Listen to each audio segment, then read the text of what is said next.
Monsieur Pablo Guetti, bonjour. Bonjour. Soyez le bienvenu sur notre site ilmaïli.ma.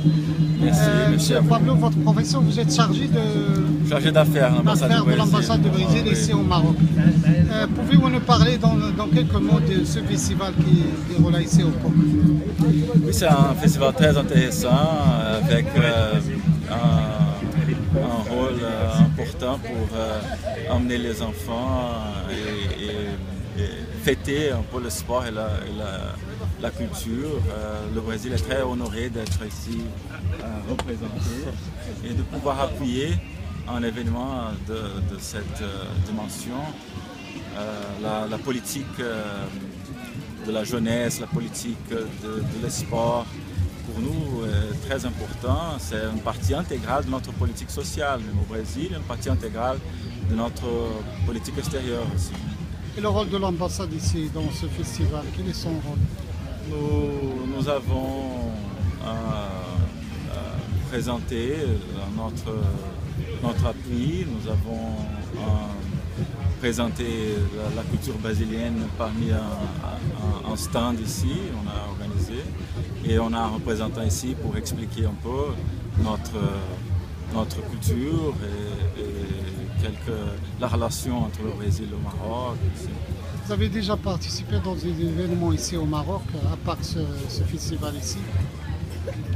Oui, on est toujours ici. Il y a eu plusieurs événements grâce à la Coupe du Monde. Tout le monde est maintenant intéressé à savoir un peu plus sur le Brésil, sur la destination touristique du Brésil et tout ça. Nous sommes toujours très ouverts à l'ambassade aussi pour répondre aux questions, aux demandes de nos amis marocains.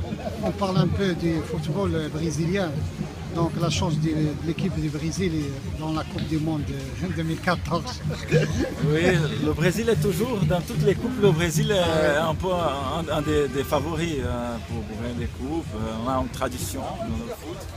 Et chez nous, naturellement maintenant, on espère pouvoir gagner, c'est notre espoir. Mais c'est le foot, il y a toujours des surprises, c'est très compétitif, le foot international aujourd'hui est très compétitif, donc on va voir. Cette année, on a vu l'élimination des grandes équipes, l'Espagne, l'Angleterre, et je crois que l'Italie, donc la nouvelle équipe de Costa Rica a fait une bonne performance. Oui. Exactement. Ouais, on voit c'est un peu la coupe de l'Amérique latine. Je crois que cette année, les représentants, ou bien les observateurs disent que la coupe va rester en Amérique d'ici. C'est quelque chose, c'est très probable, je crois. Les équipes de l'Amérique latine sont très fortes maintenant. Le Chili, la Costa Rica, le Brésil, l'Argentine, toutes les équipes de l'Amérique latine sont bien. L'Uruguay. L'Uruguay aussi a fait un bon match le dernier. Oui. Il a battu l'Angleterre. Exactement, avec les goals de Suarez, qui est un bon joueur. Bon, les événements qui se passent actuellement au Brésil à cause de cette coupe, comment vous le voyez de votre point diplomatique ici au Maroc? Nous sommes, en vérité, en 2013, on a eu des très grandes manifestations qui ont été menées pour améliorer les services publics. C'était la principale demande. C'était l'amélioration des services publics, et spécialement du transport public. Il y a eu aussi quelques soucis par rapport à la Coupe du Monde. D'une façon générale, depuis 2013, on a mené plusieurs actions pour essayer de donner une satisfaction aux manifestants. Et nous sommes très fiers qu'on a pu répondre à ces questions et que les Brésiliens ont aussi montré les difficultés qu'ils ont vécues, qu'ils sont en train de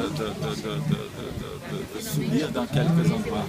Mais c'est toujours un processus, c'est un pays en développement, un processus en voie de développement et il y a plusieurs défis. Nous reconnaissons ça, c'est notre politique vraiment de lutter pour l'inclusion sociale. Et c'est aussi une coupe, je crois, de l'inclusion sociale. On a distribué plusieurs billets pour les moins favorisés, pour les étudiants des écoles publiques, pour plusieurs secteurs de la population brésilienne. Monsieur le représentant de l'ambassade brésilienne ici au Maroc, merci de votre attention. Soyez le bienvenu dans notre site. Merci à vous, c'était un plaisir.